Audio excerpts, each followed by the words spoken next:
जी dear students, अस्सलाम वालेकुम रहमतुल्लाहि व बरकातुहू।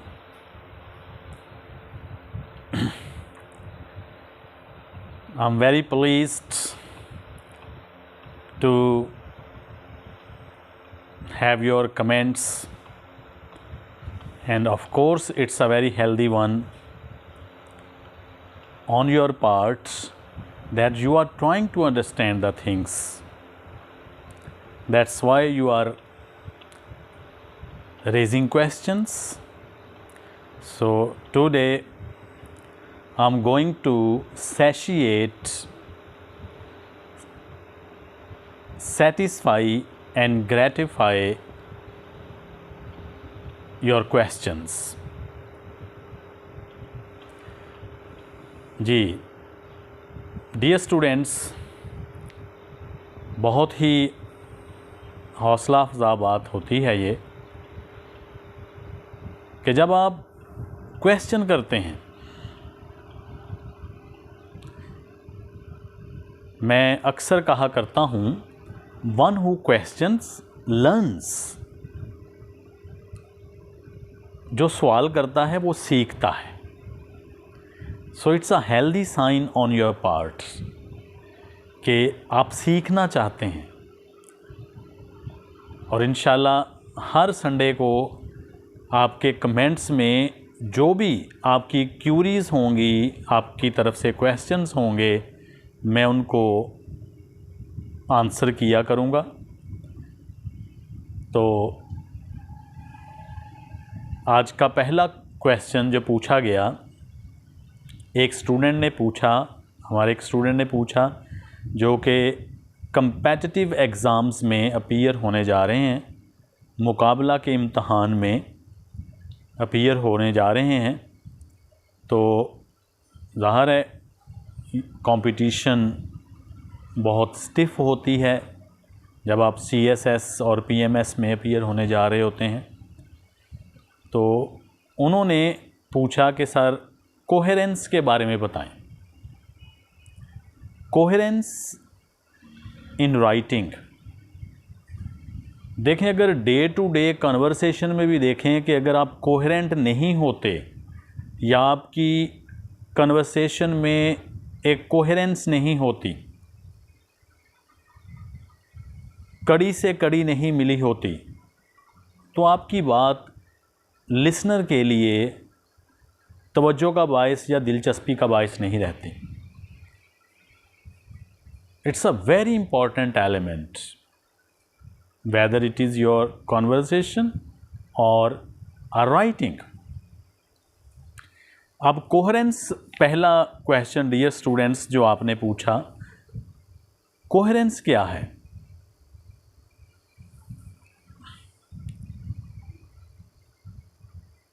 Coherence means the unity and togetherness of the text as a whole.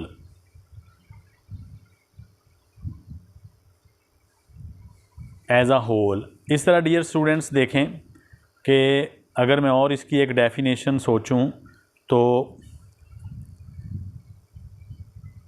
It means the quality of being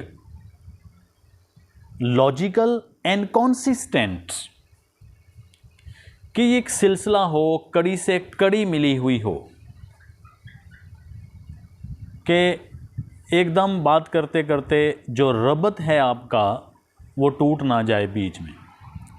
यानी जो पहली के बाद दूसरी बात आ रही है वो आपकी पहली बात को एंडोर्स करे, वो एक कंपैक्ट होल हो, यूनिफाइड हो, उसमें एक टुगेदरनेस हो।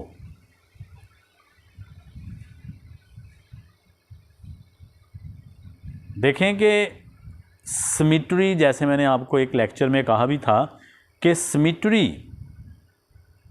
Are being unified of the things is a law of nature and beauty lies in togetherness, in symmetry. तो आपकी तहरीर के अंदर एक रबत होना चाहिए, कड़ी से कड़ी मिली होनी चाहिए। ये पूरा सिलसिला एक सिलसिला, देखें सिलसिला जंजीर को कहते हैं, जंजीर की कड़ी से कड़ी मिली होती है। तो इस तरह आपकी तहरीर होनी चाहिए in order to make it a very brilliant and remarkable. जी, उम्मीद करता हूँ कि हमारे जिस स्टूडेंट ने जो कि कंपटीशन के इम्तहान में अपीयर होने जा रहे हैं, ये क्वेश्चन हमसे किया, उनकी तशफ़ी हो गई होगी। अच्छा, इसी तरह आप देखें राइटिंग स्किल। अब मेरी ये जो एक कोशिश है, अल्लाह कबूल कर ले, इसका मकसद ही ये है डियर स्टूडेंट्स कि ये आपकी राइटिंग और स्पीकिंग स्किल्स को इम्प्रूव करे, उन्हें बेटर करे, उन्हें एमिलियरेट करे, उनके अंदर एक ब्रिलियंस आए। This is the very motto of my attempts which I have been doing। तो मकसद ये है। और इसमें देखें, जैसे हमने कोहेरेंस की बात की, और प्लस देखें कि आपकी जो अल्फाज होते हैं ना तहरीर के,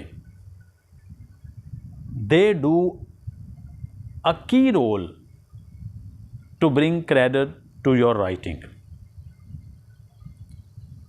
तो उनकी सूटेबिलिटी अल्फाज की, उनकी कांग्रुइटी, उनकी एप्टनेस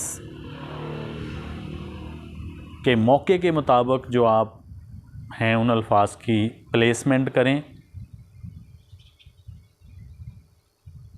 और उसमें ग्रामर की मिस्टेक्स ना हो, सेंटेंस स्ट्रक्चरिंग ठीक हो, कटिंग्स ना हो उनमें dear students.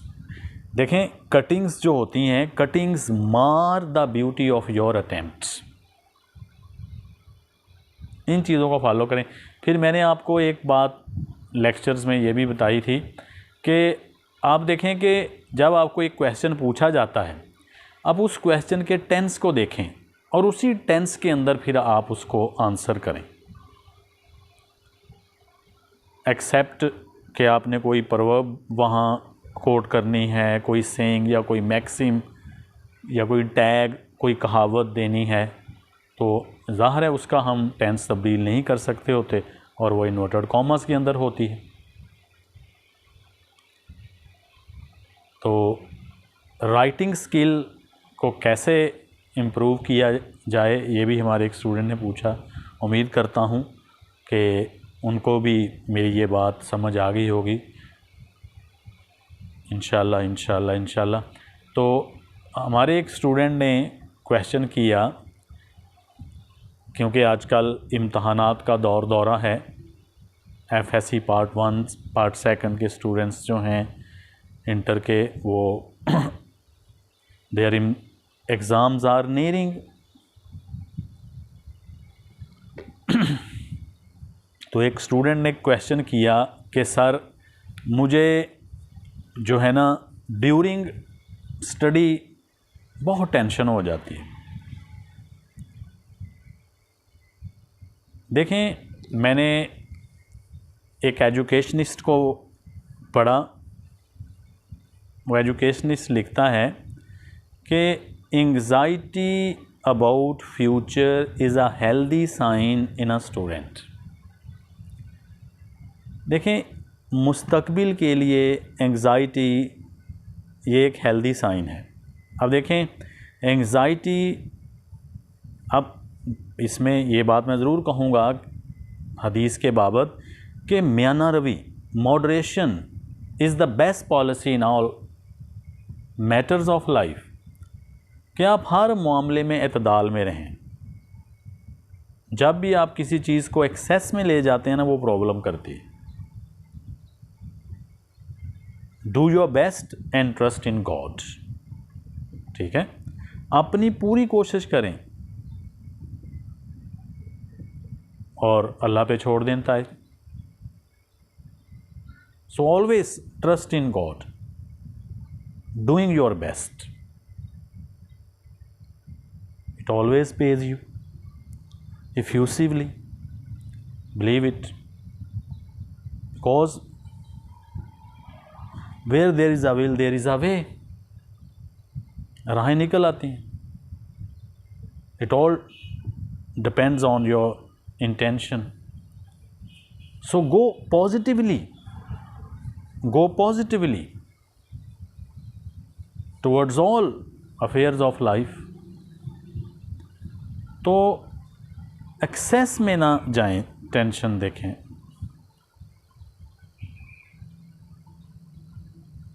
Maximum concentration with maximum relaxation. जब आप पढ़ने के लिए बैठें, ताउस तस्मिया पढ़ें, आउज़ बिल्लाहि मिनश शैतानिर रजीम, बिस्मिल्लाहिर रहमानिर रहीम, और दुरूद पाक पढ़ें। अल्लाहुम्मा सल्ली अला मुहम्मदिन व अला आले मुहम्मदिन मा सल्लैता अला इब्राहीम व अला आले इब्राहीम इन्नका हमीदुम मजीद। अल्लाहुम्मा बारिक अला मुहम्मदिन व अला आले मुहम्मदिन मा बारकता अला इब्राहीम व अला आले इब्राहीम इन्नका हमीदुम मजीद। तो दुरूद पाक पढ़ते हुए शुरू कर दें, तो इंशाल्लाह इसमें बहुत बरकतें पड़ जाएंगी और आप देखेंगे कि आप एक बड़े रिलैक्स्ड माइंड के साथ चीज़ों को इम्बाइब करेंगे, अंडरस्टैंड करेंगे, और आपका जो एंग्जाइटी लेवल है वो मॉडरेट हो जाएगा। जब आप मॉडरेटली चीज़ों की तरफ जाएंगे वो इंशाल्लाह बेहतर हो जाएगा। और नमाज पंजगाना का अहतमाम हमेशा की तरह करें। देखें, आप जितने स्पिरिचुअली स्ट्रॉन्ग होते हैं ना, आप उतने ही कामयाबी के मनाजिल बासानी तय करते चले जाते हैं। तो अपने आप को स्पिरिचुअली स्ट्रॉन्ग करें, और स्पिरिचुअली स्ट्रॉन्ग करने के लिए the best food is the worship of Allah Almighty. You ought to obey the very rules of nature. You ought to obey your parents. You ought to offer a prayer 5 times a day.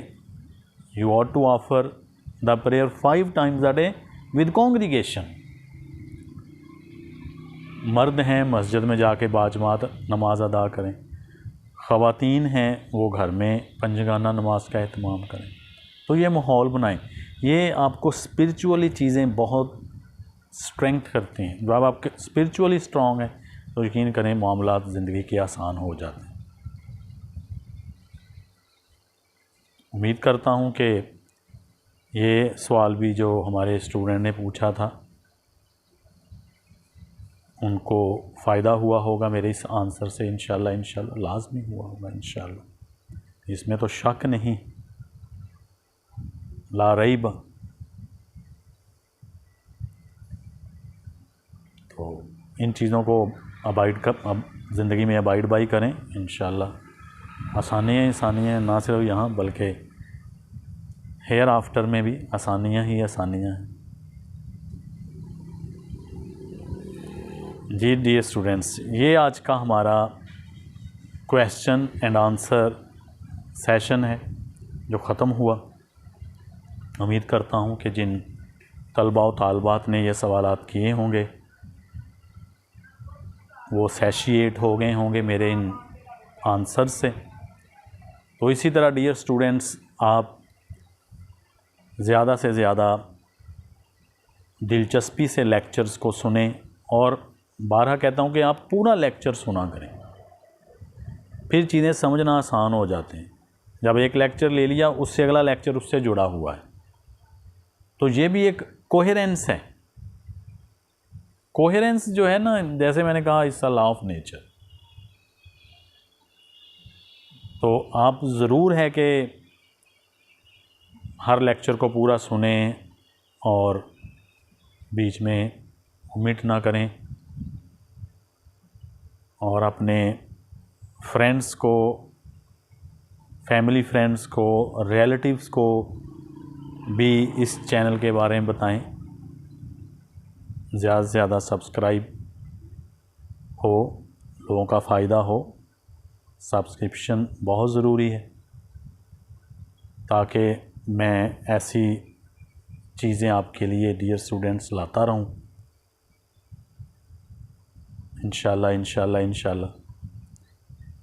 तो till next, अल्लाह हाफिज़।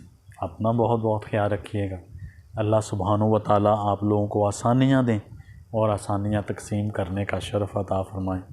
मे Allah bless you with the comforts, blessings and successes. I wish you all the things that you can wish. Till next, Allah Hafiz. Assalamu alaikum wa rahmatullahi wa barakatuh.